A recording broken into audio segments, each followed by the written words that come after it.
What do you do when your voice breaks and cracks in the middle of a song, besides run away in total fear and embarrassment? Here's the thing, everybody wants to avoid vocal cracks at all costs. And this comes with a price, because most of the time, if we are going to do anything that it takes just to keep our voice from cracking, 9 times out of 10, we're going to push harder, which actually increases your propensity for your voice to crack on stage. Because what happens is when you're singing in a pure chest voice and you're never allowing your vocal cords to release that tension in a connected way, they're going to force you into letting go. So the muscles that we're using to push our voice as high as we possibly can and try to belt at the top of our range is a muscle that we should not be using to sing with at all. In fact, if you take your thumb and you press behind your chin bone into that soft, squishy place right behind there, and then as you're pressing that thumb in and swallow, you'll feel that muscle right there tighten up and pull down.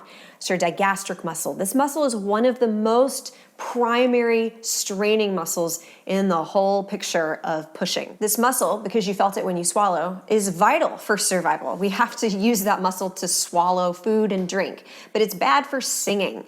And so because it's not meant to be used in the whole singing process, it has a term limit. It is not going to go any higher than around that first bridge in your voice, that moment where your chest voice is needing to transition to head voice. Around that point in time, we will feel the strain, and it's because that muscle wasn't meant to be used here.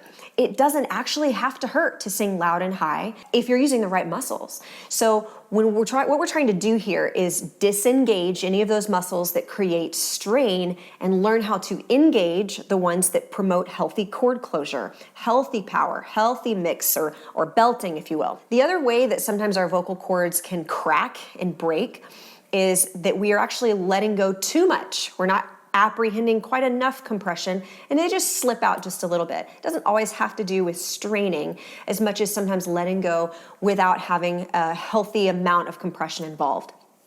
Either way, it's the thing that we're trying to avoid, so how do we avoid it? You've got to learn how to engage the right musculature in the singing process.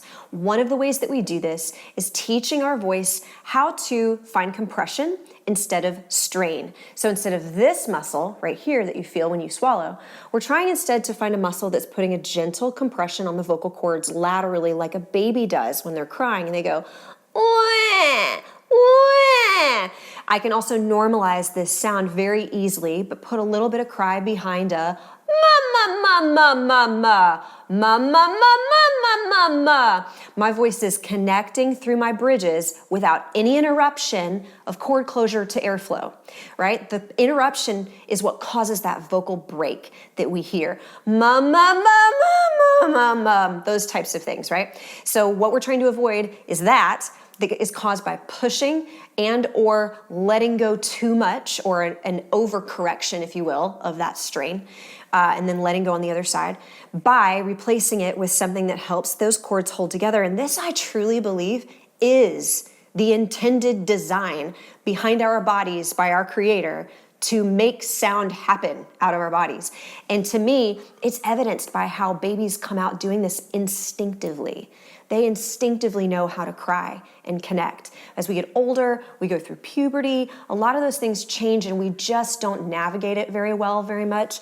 And that's when things can kind of go off the rails. So we're trying to return to childhood a little bit so that we can find that instinctive, organic way to create healthy, powerful sound out of our voices.